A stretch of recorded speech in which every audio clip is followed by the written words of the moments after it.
Welcome to the Mindset on Resilience podcast. I am your host, Daniel Truelove, and I am excited for the conversation that we are about to have. As you know, we're all about building more confident, resilient, and mentally strong communities. And the guest that we have tonight is going to do nothing but that.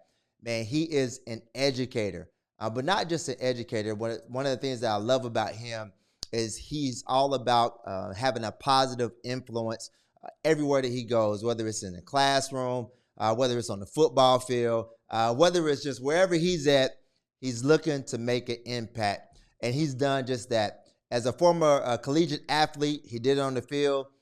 He also transitioned into the classroom and he became Teacher of the Year. Was it your second or third, fourth year? Nope, first year around, Teacher of the Year. So you know that if he's new to a space, and he's able to impact so much that he won Teacher of the Year, then you know the type of person that we are getting ready to have a conversation with. He is none other than my main man, Josiah Kenty. How you doing, my man? Hey man, I'm doing real good, bro. It's a pleasure to be here, man. Thank you so much, bro. Yeah, I'm excited. I'm excited to have this conversation, man, because I love the fact that you said that you're all about influence, and the thing that I love is we were kind of chopping it up before we hit record, but I love the fact that you talked about this transition that you made, which for a lot of people is a very much so difficult transition, and even for myself, it was one of the biggest transitions that I had to make, and that was what are we gonna do after this thing called football is over with? And I would love for you to kind of start off there to share with me because you do go around and not only just in the classroom, but you go around and you speak as well. And so there's a lot of different things that you get an opportunity to make an impact with. So what was that transition like that allowed for you to realize that there was something else that was off the field that was just as an opportunity for you to make an impact as you did on the field? Yeah, man, it's a great question. It's a loaded question as well, man. I'm gonna try to be as condensed as possible, bro. But when you give your life, it's not just with just the ball. It could be with the instrument. It could be with the job. I was talking to my dad after he retired. He went through the same type of things I was going through with transitioning with just football into traditional life. And one thing I had to realize is that okay, with all of what I went through, just go in the dirt. Like everything, I tell my kids all the time, man, like everything does not happen for a reason. You have to go and seek that reason. And I had to develop a mindset in my personal life as if I was playing for the championship every single day of my life. Because when I was 5 years old, man, I was introduced to the game of football. I did not like it. Like my dad was just like, "Hey, bro, I know you got rocked today." And for people that's tuning in, they don't know what rock mean. It just mean you got your head decapitated, like air knocked out of me, man. And my dad, he told me that night, he was like, "Bro, your pads will protect you. Just use your pads and hit him before he hits you." So in my mind, I'm like, okay, bet if I run as fast as I can and I'm not gonna get hurt, it's just something good gonna happen because my dad said so. And that's another thing, man. We're gonna get to that later, just with present fathers being there. But he taught me at a young age on how not to quit. And the next day, I ran through the same dude that ran through me the next day. And that just propelled a hunger in me that if I just kept on working hard at something, I'll never be told no, because I believe that either I didn't ask the right way, I didn't have the right people around me to get it done, or it just wasn't the right time. Like I can't be told no by life. I just had to figure it out. But as I transition out of college, man, I tore my ACL, LCL, MCL, and partial meniscus tear. So going through a transition like that, you think that your scholarship is over. You think that you can no longer play the game. And after the doctor, Dr. Dugas, actually did my surgery over at St. Vincent's in Birmingham, Alabama. He told me that my career doesn't have to be over unless I wanted it to. So that was like I was like, bro, I can go back out here and do what I love, right? So I went back out there doing the spring game of my red shirt sophomore year. I had 2 interceptions, 1 touchdown, 4 tackles, and 3 pass breakups. And a week after that, My coach came in for an exit meeting. He was like, he doesn't think I'm a scholarship player anymore. So, it was a roller coaster ride of living my life as if I wanted to get the validation of a coach. And it developed a toxic mentality out of me of saying, okay, I need to do this to get this type of appraisal, or if I do this, somebody else's decision has an impact on my life. So it was almost like my hands were tied behind my back, no matter how much I practice at 3 a.m. with callous feet. No matter how much blood, sweat, or tears I put on the field, it can always be taken away from me. So I'm a very spiritual person. So I was like, man, I can't allow my relationship with God to continue to be toxic, because football, once I admit it, was my God. So it was like, okay, if I did X, Y, and Z Monday through Thursday, God would bless me with a touchdown or a big hit on Friday. Or when I got to college, if I lived this certain life, God would honor me on the field. If I did good in school, I play football. I stayed away from different crowds because of football. I didn't put certain things inside my body because of football. But once I got into a space where football was no longer an outlet for me, bro, it was like, okay, I don't do these type of things because of football. I'm like, who am I now? So I had to develop that type of mindset of rediscovering what my why was. Man, it's crazy because I just had some of this same conversation with some young people not that long ago, because one of the things that he said was that what a conversation they were having was that, oh, I don't do this and I don't do that. And I asked him the question, I said, why? Basketball player, volleyball player, all like athletes in the room, right? And so most of them had answers or responses that were all predicated on, because I play this, or I don't want to let my mom down. Okay, I said, okay, but most of it was on sports. I asked them the question, what happens if you no longer have sports? Then what's your reason for why you don't do this? And they didn't necessarily have any reasoning or any like strong footing to stand on. And I said, you haven't said no to that. You said yes to sports. So now what happens when sports are no longer there? Will you still say no when the thing that you said yes to is no longer there? And man, it's just something that we really have to, kind of wrestle with in our minds, is what have we really said yes to, and the things that we really said no to. So I love the fact that you've brought that into the conversation. But let's talk about that, man, because man, sports is for a lot of people, it's the key, it's the vehicle, it's everything. And but we don't also talk about that 99% of the people that play the sport don't play professionally. So a lot of these people that have all their hopes and dreams, whether it's in football, basketball, baseball, whatever sport it may be, or whatever avenue, it doesn't necessarily all the times turn out like that. So you said you kind of like switched and you had to kind of like refocus to things that are outside of the sport. But man, that was hard for me. What was that like for you?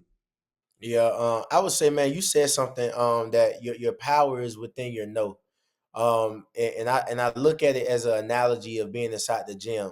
It's not how much weight you can push off of you; it's how much weight you're able to sustain within the resistance type of mindset.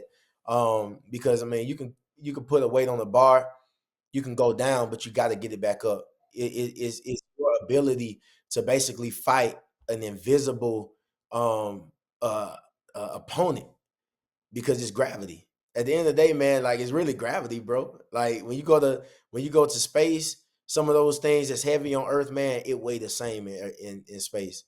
So when I look at it from my personal life, it's like, how heavy is this? How strong is my resistance? I feel like sometimes gravity could be inside of your life, just your ability to say no to certain things. Um, when I look at the transition that I made, I used to resent, like, dang, bro, like, what if I really did make it to the NFL? But I realized that my platform off the field became bigger once I stopped playing football. Because at a point, football started becoming a distraction of who God really wanted me to be. And when I look at it too, I got so many partners that's inside the NFL now, man. It's ridiculous. Like, I have a guy, Quincy Williams, played with him at Murray State. Cordell Jackson. He played behind me at Ramsey High School, and my senior year, I tore my ACL and partial meniscus. So he was playing behind me. I had limited playing time, and I was able to mentor him at a certain level where he started developing his junior year. By his senior year, once I'm gone, he just elevated. And I can't take credit for his natural God given talent, but it's like, man, if I wasn't hurt at that time, that God was really trying to develop him. It's like, dang, I would have stole his rep at the time. So I look at life a little bit different, man. I feel like my inconveniences, in a lot of times, can be used as a testimonial to give somebody else room to grow. I want to ask you a question because you spoke about being a man of faith, and one of the things I want to ask you is that do you feel like there were signs even back then mentioned in high school trying to prepare you for what was coming? So you say what senior year, junior year, I can't remember what year you mentioned it, but you got hurt, and now you start mentoring, this guy that's behind you, and he starts skyrocketing. His development is going through the roof because like you're pouring into him. Now later on down the road, you get another injury, but then there becomes this exit from sports, and now you have to focus on whatever is next in life. Do you feel like there is any type of connection between those two things, where like it was trying to kind of a foretelling that there's going to be a space to where this isn't going to be there, and you're going to have to pour into somebody else? Yeah, I think it was foundational, man. I feel like it was always something in me where I just cared for people. I would literally be on the football field willing to fight somebody else about themselves. A lot of times, man, it got to a physical altercation. It could be if somebody didn't cross the line at the time that they were supposed to, and it hurt the team. Like I'll just run across the field, bro, and just slap, bro, or I'll just hit them. Like now, whether or not that was the best way to handle it, probably not, but at a certain point, man, I was so passionate about somebody else reaching their potential. It was just like, bro, I had to shake something in that person. So there's always been like an undeniable care for developing people inside of me, man. And that as time progressed, as I started becoming more aware of my emotions, I'm not running around slapping people because they're not reaching their potential, but it has blessed me in a lot of leadership positions at a young age because it was fine tuned when I was younger, and I just surrounded myself around older people too. So a lot of people that I hang around, it's the older age generation, because I figure if I can expedite my life at least 10 to 15 years, it'll put me in positions that a lot of people my age won't probably be able to have access to. Yeah, one of the things I want to say about that is that uh, too many people are learning from their own experience, and I'm like you, man. If I don't have to learn anything from personal experience, I don't want to. Like if you can tell me, hey, don't go over there, I'm not gonna be like, all right, I'm gonna go over there just to see if the same thing gonna happen to me. Like for me, like wait a minute. Yesterday you went over there, that happened. I ain't about to go over there, right? And so, but too many people were like, well, it's gonna have to happen to me, or else I don't believe it. And what I hear from you is that even at a very young age, like you operate with wisdom. You operate from a sense of, hey, I want to look at life not only through the perspective and the lens that I have, but what's the lens and the perspective that other people have that can allow me, as you said, to expedite my growth for me to get to whatever it is that I'm supposed to be doing or wherever I'm supposed to be. Man, I think that's an amazing way to go about life. And so, how did you develop that, and where did that come from? Um, I say like just having a father in my life, man. Like he would just develop certain things inside my life where he'll be like, "Hey, yo, Kenty, man, don't do that." Like he'll just say something subtle like that. Like he'll see something, try to like birth inside of me, and he'll just quicken me. He'll be like, "Hey, Kenty, man, don't do that." Like my father, he wasn't scared to show his emotion. So like I remember the first time I saw my dad cry, and I'm like, dang, I just sat right there and just watched the tears roll down his face. So I feel like that within itself prompted me to develop what passion looks like. Because if you're not aware of your emotions, passion won't be able to be expressed in you the right way or inside of a productive way. So I, I live my life now. If I'm not passionate enough about it, I'm not gonna do it, because I won't be able to put my all into it. That's dope, man. And so tell me about the role, because you mentioned earlier, this is the second time that you mentioned your father. So I'm going to go out on a limb and say that he had a very much so instrumental part to play in the man that you've become. And so tell me a little bit about, the role that your father played. Earlier, you mentioned that, he taught you how not to quit, because when you first started playing football, he's like, listen, just your pads will protect you, was a lesson that you even remember from being 5 years old, right? So tell me a little bit more about the role that he played, along your journey. Yeah, man.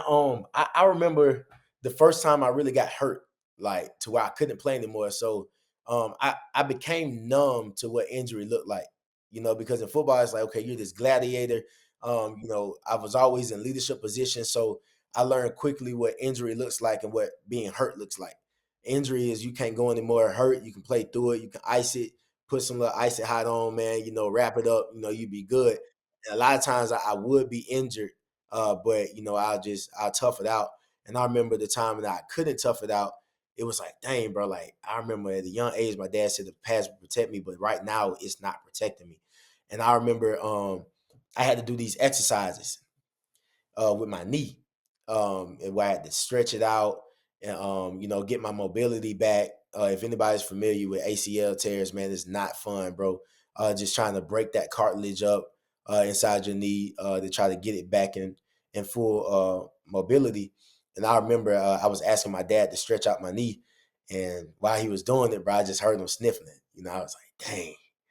But I was like, I just sat up and I was like, man, Dad, why this happening to me? Like, I ain't do nothing wrong. Like, I did everything right. I'm always the first one in the weight room, last one to leave. And I feel like that was the first time I really heard my dad be like, I don't know. And I was like, whoa, like if my dad don't know, bro, like, I'm like, shoot, bro, I gotta really figure this junk out. Because at a certain point, I feel like just as me being a young man developing into my own, my dad also had to develop as a father of a young man. Like it's different stages that I learned from my dad of going through how to mentor a young man growing up, not having the answer but still being there as a best friend. So watching him mentor and father me through a lot of things, man, it's made me better. It's made me into a better educator. It's made me into even a better lover and someone who's more compassionate towards the youth and being more understanding. I think that's amazing, because I think men too often feel like we have to have the answers. We can't be vulnerable. You got tough line, be tough. And, all these different mantras and notions are different characteristics that you hear about what it means to actually be a man. But you don't oftentimes hear the narrative that it's okay for a man to not have the answers. It's okay for you to express your emotions. One of the things that I hear from you is not just emotions, it's emotional intelligence. Like the difference between passion and anger and happy and sad. These all these different things that are natural for humans to feel and express, but yet we don't oftentimes have those conversations about like it's okay for you to be that and feel that. And so I love the fact that you had a father in your life that modeled that behavior and showed you what that looks like. But now you're in a space to where you're an educator, and you've also, from my experience, and I did a little research. So it looks like you've been operated as a coach, and just think about to your past experience, playing with other people that may not have had a father figure in their life. Man, tell me about how being around people that haven't had that and not having a model within their life, how that can be swayed, what I'm saying, to the left and the right, and they not operating what something that's completely common and completely natural for you, but it ain't so natural for them. Like, did anybody ever say like that's a weakness, or have you ever viewed that as not a strength? Yeah, man. Like you said, it's all about emotional intelligence. So I just had to get out of my feelings. So I need to know when to get in my feelings and when not to. Because I understand that I can't hold people to the same standard I live my life as. Because people just won't meet the mark. I don't meet the mark a lot of times. I beat myself up, right? So a lot of times, man. Uh, well, I say this. You mentioned being in contact with people that don't have a father and stuff, and I realized that nowadays, now it used to be the narrative, but we have a lot of black men stepping up to the plate, bro, a whole lot, and I feel like we need to continue to shine light on that. But it was one football player that I had that I was coaching up in Kentucky. It was, I think it was like the eighth grade appreciation night, or whatever you call it. And he just asked me straight up. He said, "Hey, could you be my dad for the night?" So I was like, "Oh shoot!" And we about to play a game. Like, we getting lit and everything, man. We trying. I'm like, hold on, bro. Let me let me step off right quick, and I had shed a couple of thug tears, man. I couldn't, but I was like, man, bro. I was like, dang. I said, yo, bro. I could never be your father though, because I don't want to try to even play on your mind to feel like I could take that place. But I will step in the gap to show you what a figure looks like. Right. And then now, he now has his father back in his life because of different events that happened. That was unfortunate, but now he's rekindled that relationship, and it's going pretty well, man. But I can't hold people to the same standard that I live my life to, man. It's not fair for them. It's not fair for me. They also have unique experiences that they live their life through. So I'm even though I am an educator, which I had to speak 95% of the time, I'm a public speaker. I do not like to talk because I love to hear people. I love to hear their life experiences. It makes me better.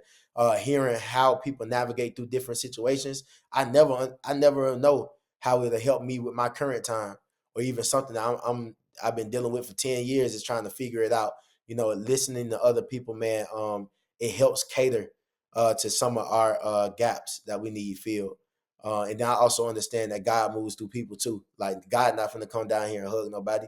Like, He gonna use somebody to operate through love, to really love on His people, man. So I just love to hear people, and to get to know people for who they really are. Man, I love it, man. I love it, and I want to say thank you for because I've actually read some of the statistics that, and I'm not exactly sure if you were speaking specifically to the role of black fathers, but one of the statistics I read in the last, like, it was like a year or so ago, that black fathers are some of the most present and active fathers that there are out there. And so making sure that narrative is the correct narrative, because the predominant narrative is about, it's not that way. But in reality, the statistics say something different. So I appreciate you so much for shining a light on that. And we need to shine more of a light on topics and conversations like that. So I think that's amazing. So let's step into your current role, educator. You first year in education, you won teacher of the year. How in the heck did that happen? Hey, man, Drake said something in the song. He said, "I'm the rookie and the vet." So I realized, man, like, I don't know what in the world I'm doing. Like, because let me back up, bro. I went to school to be a federal agent, and got my degree in criminal justice, because I'm like, man, after I get done chasing people with a football, I can chase criminals, right? Put them in jail and everything. And I went to an internship with a federal agency by the name of United States Inspector Service.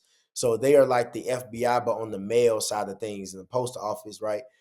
So one thing that one of the ladies told me is that, you have a public image, you're gonna have to get rid of that, because let's just say if I have a case and I have to advocate and present my case in front of a judge and the jury, a defense attorney could come to me and say, "Hey, based upon what you posted, you have an implicit bias towards this case, and the evidence that you now have against them would be insufficient. So we can court. So I'm like, oh dang. So I would have to silence my voice, and that's not something that I'm willing to do.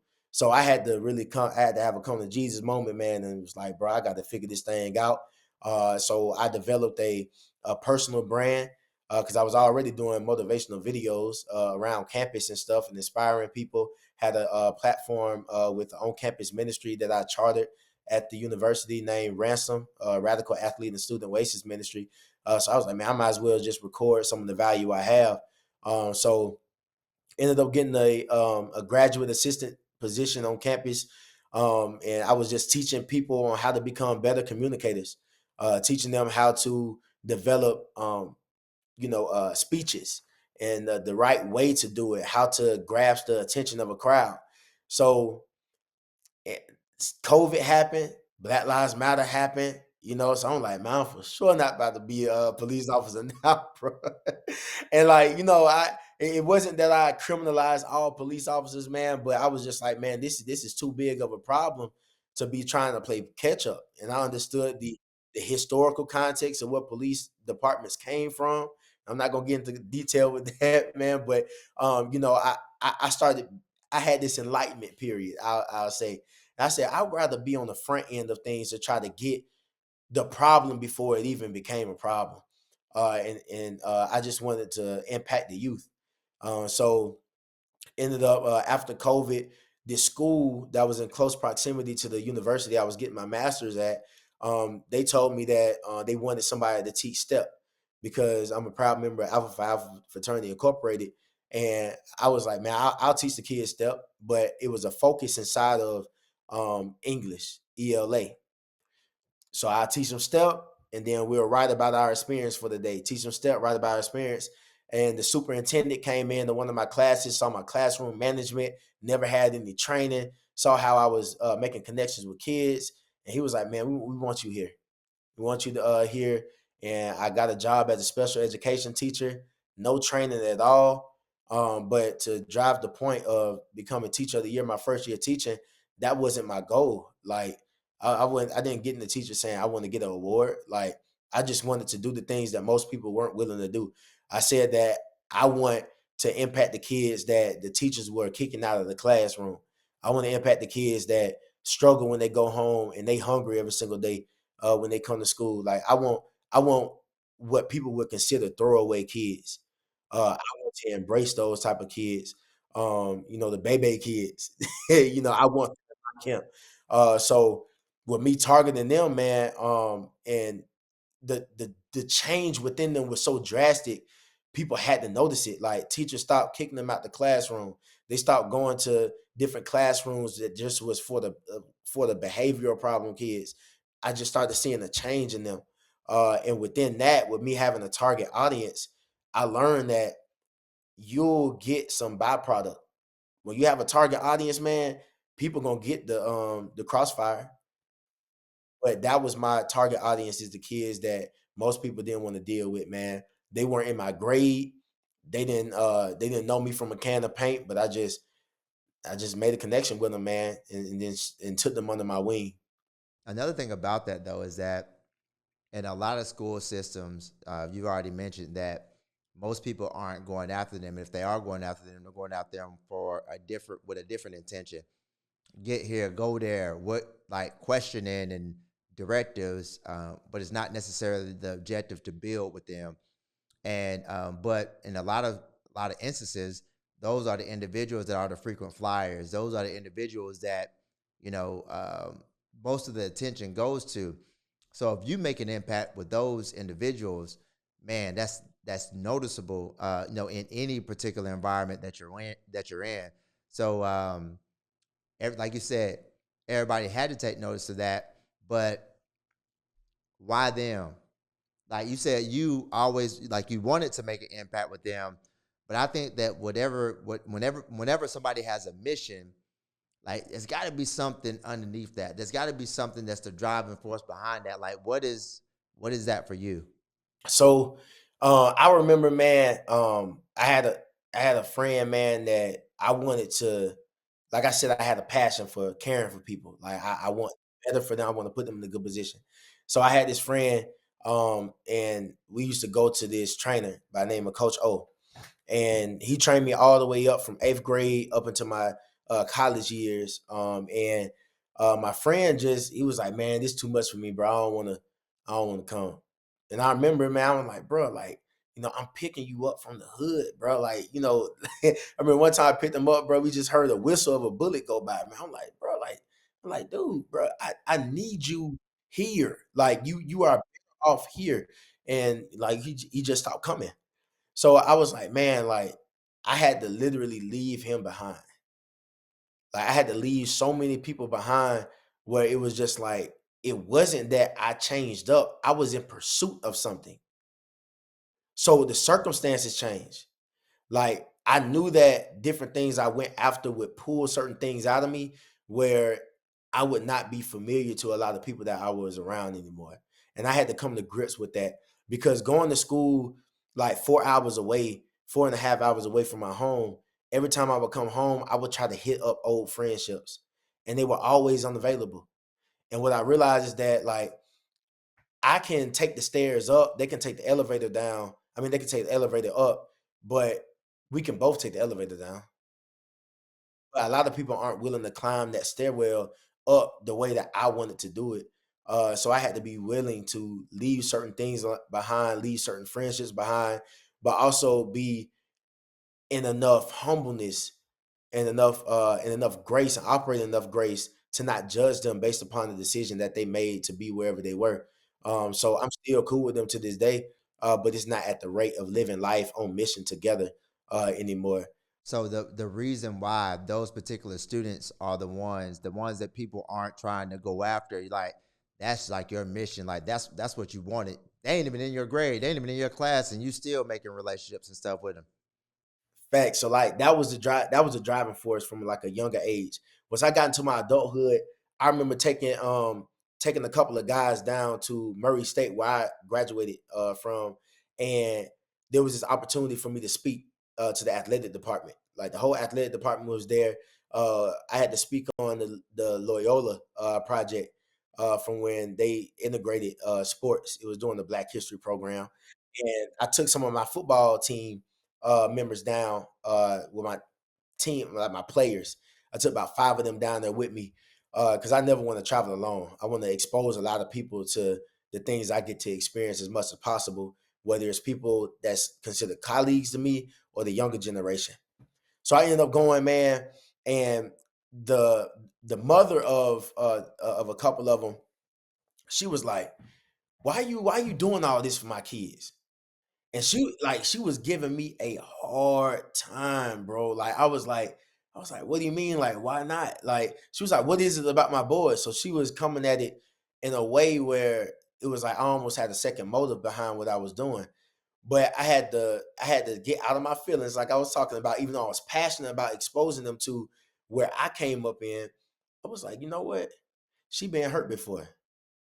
Like, there's people that's come inside of the Black communities by presenting certain things, and you can count on a handful of how many nonprofits, how many different things have come to the Black community and are no longer there. There's not a lot of things that have built a strong, lasting relationship with the Black community, and it's not always that entity's fault, but there's been a lack of trust between things that try to help the Black community and things that are not.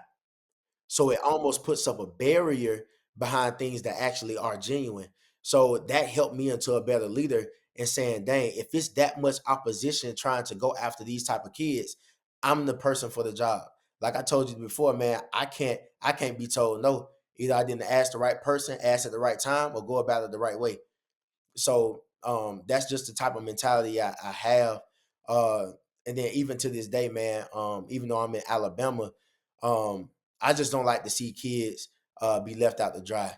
You hear about that rapper where you say, "Yeah, my teacher told me I wouldn't be nothing." I used to be like, "Oh, you know what, bro? That teacher ain't tell you that, bro. Like you just trying to make it into a." But I'm like, you know what?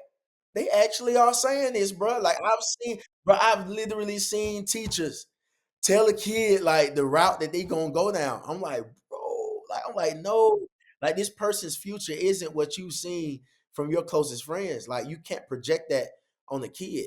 And with me seeing that, man, like I laugh almost every day, man. Like I'm like, dang, bro, let these sometimes these teachers do say some thorough things to these kids and give up on kids. But I can't take a kid cussing me out personal, man. Like this is a kid, bro. Like at 13, 14 years old, 11 years old, they know not what they do. Like they don't know the influence. They don't know that if they get comfortable cussing me out as an adult, nobody that will be able to be in an authoritative role will be able to tell them anything. So I really show them pity. It's like, okay, if you're a behavioral problem now and you want to be a menace inside this school, I think about the 3 years later when they have to encounter a police officer that doesn't know them from a cane to paint, to know that true, genuine heart they have. Like I'm like, dang, I don't know what may happen inside this situation. Or they have to answer to a wife and kids and they got to pay the light bill, but they get so much in their emotions where they lose a job because they got used to cursing out authoritative roles at a young age. I'm like, man, I got to think about all those things before I react out of a place that's not graceful. So I think about that every single day I walk into that school. Man, I love that because for two reasons. Number one, uh, you're operating with vision. So, like, there's a lot of statistics that are out there, about education and certain behaviors and what the outcomes for those particular behaviors, what they could be, and do we operate from what could possibly be, and now saying today I'm going to do everything that I can to avoid that for them. What is it that I have to expose them to? What is it that I have to do to make sure that by any means necessary, like we can capture them, we can make sure that they get on the path that's going to be a great path for their life. And one of the reasons why I love that so much is like the amount of vision that you have to have in order to be able to operate that way. Man, it's amazing. But one of the things I wanted to say, kind of in response to that is that, okay, so you're operating in that vision, right? To where, I know what this could possibly be for them. You know what I'm saying? I know that we want to make sure that we can make sure that they avoid, any pitfalls, this, that, and the third. And if in the future, if they do this, um, what is it like being in that space and everybody don't think like you? You know what I'm saying? Like you said, you done heard some times where there's been an educator that may have said some things like, what is it like when you're trying to do everything that you can like to get them there, and yet there can be somebody that can, I won't say intentionally, but unintentionally, just by not having the same vision as you, they can undo some of the work that you've been pouring into them. And you've been making, oh man, we getting there. I see some the seed, we've been watering it. Man, we making some growth. And then dang, come on. Like you hurting me what I'm trying to do in this. Like when that collaboration isn't there. Yeah. So it's all about communication, man. I learned this from being inside of a relationship. You know what I'm saying? My fiance, bro. Like, a lot of things won't come to a agreement, but it could agree to disagree, but understanding why we have certain perspectives that come to the table. So I'm constantly inside of positions where I might be dealing with a troubled student and a teacher that's frustrated. So I'm in multiple leadership roles at the school. So I'm like, okay, I got this kid that's frustrated, and I got this adult that's frustrated as well. We have something within the public charter school setting at my school where it's restorative justice. So you can't you like there's no like my kids say, you can't have an op at my school. Like you can't that that continuously rolls over into the next day. Like you got to deal with it. And one thing that teaches me is that, man, like you can't bring in yesterday into tomorrow. Like you can't bring today into tomorrow. You can't do that, and it's teaching our kids that as well. So what I have to do is sometimes I have to be that mediator and say like, hey, and without the kid being there, a lot of times it's just like, have you asked them how their night went? And if you were, you will understand why they came in here like this. Now, it's no excuse on how they're reacting, but once you build that relationship with them, and you can ask them the day of, they say, hey, like, how are you feeling today? Like, what's your temperature like? That's why I always ask my kids in the beginning of the morning. We have this social emotional learning chart where you have blue, green, red, yellow. And under those different colors, they can pick whatever emotion is associated with that color. So I then now have a gauge on how they may be feeling for the rest of the day, how to be more intentional towards this certain kid. And also the students here too. So if little Johnny boy is red, Sally Mae shouldn't be trying to get on Johnny boy nerves that day. Like, you heard him say he's red today. Like, you a fool if you try. You know, and I know a lot of people that may be trying to watch this podcast and educator stuff and everything like that. There could be opposition on the way that I think and say, man, I just don't want to be ran over in school. Like, no, you got to let them know, like, try Jesus, don't try me. Like, you know what I'm saying? Like, one thing that I tell my kids is that, like, I have triggers. So I know for a fact that if my fight or flight kicks in, I do not have wings and I do not fly. Like, we gonna be fighting in this thing, you know what I'm saying? But I'm not gonna lose my job, but I don't fly. So I know they laugh like you did and everything like that, but they know, like, hey, don't try Mr. E Man, because he does have that side where it's just like, bro, don't play with me. You know what I'm saying? But it has to be a balance. They know I love them from the jump, and they know it's certain things that will bring that out.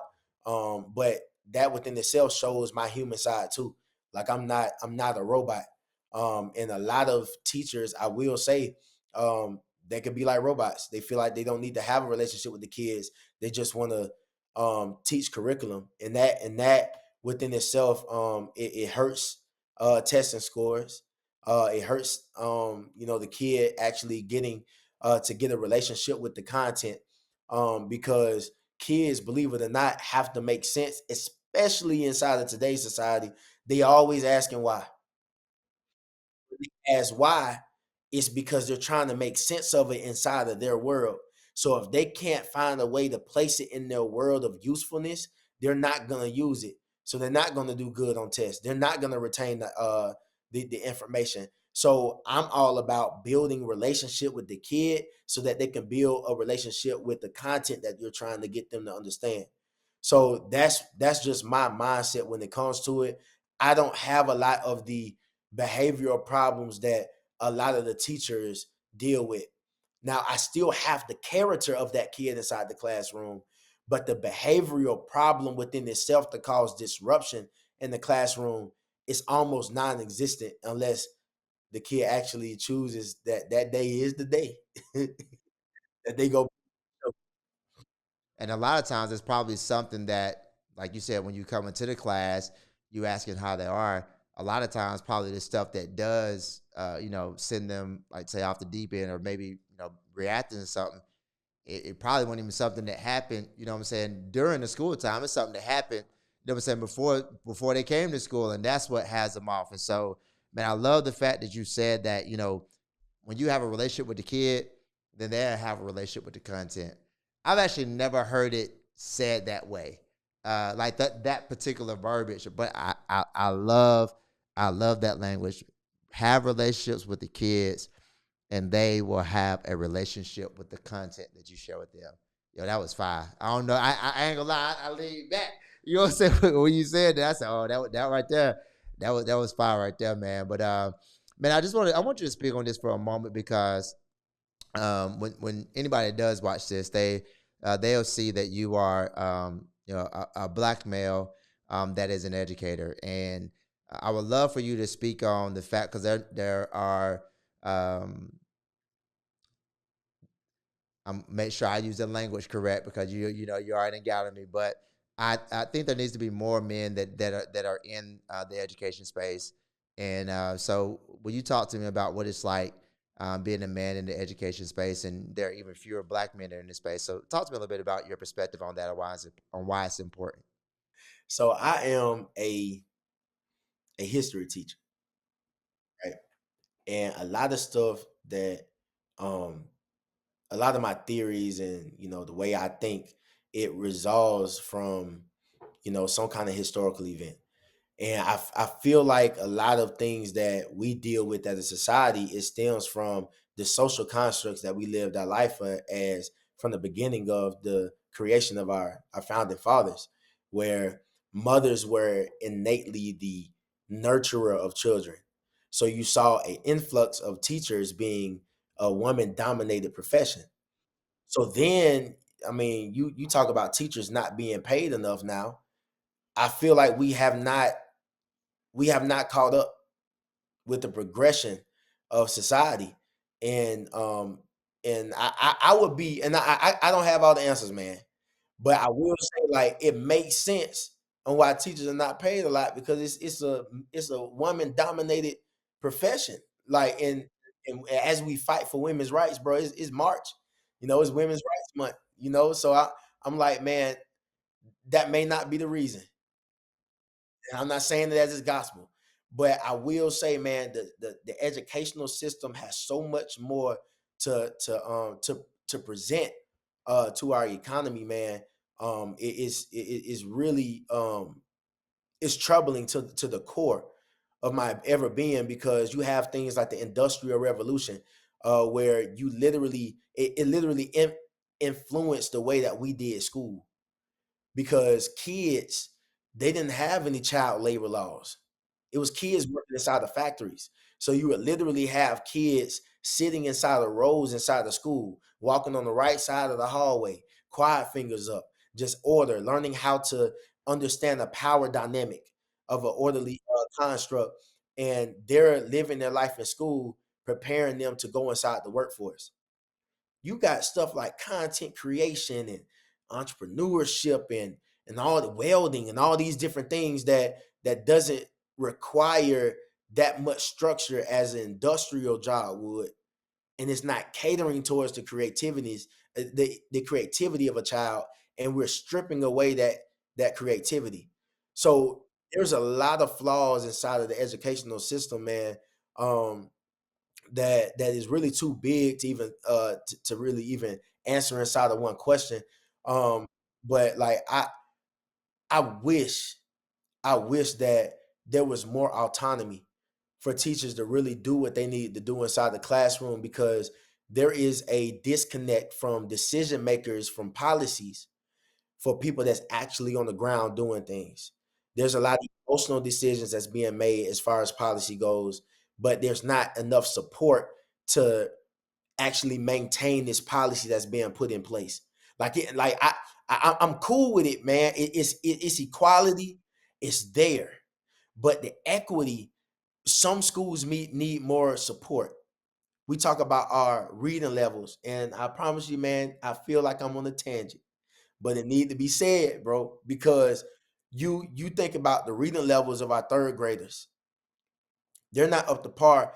And when you think about the policy inside of Alabama, it's not against the law not to take your 5-year-old to kindergarten. Kids don't have to go to kindergarten in the state of Alabama. That's where kids are taught how to read, to write their name, phonics, all these different things that they need as a ground level to be able to excel in first grade. So now the first grade teacher has to play catch up, and then have this uneven dynamic of a classroom to teach the ones that did go to kindergarten, got those skills, and ones that didn't. But then you got to pass them along. Then you got to pass them along. You got decision makers saying, "Hey, you pass them along because we don't want the classroom to get too crowded," or whatever reason they say. And then third grade hit, and they're not actually on grade level, and it's like, whoa, like we have kids that are illiterate, that's not financially literate, that they don't understand the difference between the E and the I sound. Like, just basic things, man. Um but yeah, bro, it troubles me a lot.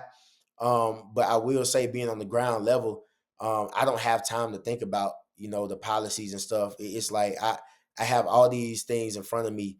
Is how can I make the most immediate impact now, and then eventually, make a decision from a policy standpoint.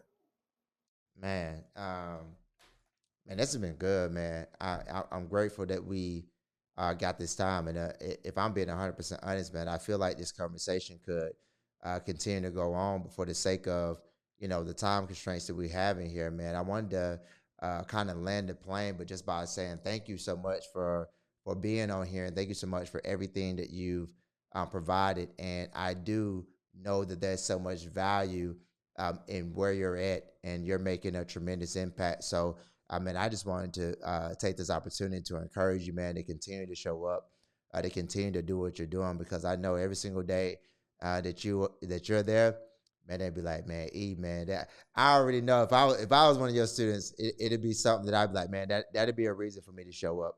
So continue to show up, because you give other students a reason, and colleagues as well, a reason for them to show up too, man. And so I just want to encourage you, man, to keep showing up.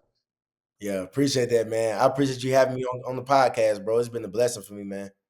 Yeah, that's good. So I'm gonna share this with you, man. We end every segment with this thing called "Better Days Ahead," and so it's any encouragement, any type of wisdom, mantras, guidance that you have for somebody out there that's listening, to keep them encouraged, to keep them hopeful, and to keep them fighting. So, do you have anything that you would like to share with our guests, that there are better days ahead? Yeah, man. I just learned this probably about 3 years ago. Of learning how to be content in whatever situation, man. Like I know what it is to have a lot. I know what it is to have little. But I'm grateful to where I currently am. I've come to the grips of like the decisions that I made. I could be further ahead than what I currently am, or I could be further behind, but everything is developed based upon the decisions that I made. And I feel like when the person looks down and comes to grip within the innermost being of themselves, man, then you have something to play around with, and saying like that doesn't have to be my reality. Like, I could just keep on going. So I love the overall concept of just resilience for your podcast. It's really just all about how you respond to life, man. Yeah, I love that. Like you said, uh, worrying about tomorrow, worried about what was, just be where your feet are at. And we end with the same encouragement that, I guess just give us. And so, no matter where you're at in life, just be content. Learn to love the life that you have. And the words of J. Cole, no such thing as a life that's better than yours. Be content with where you're at. Be content with what you got. My man, Josiah Kenty, man. Thank you so much for your time. This is another segment of the Mindset on Resilience podcast. Until next time.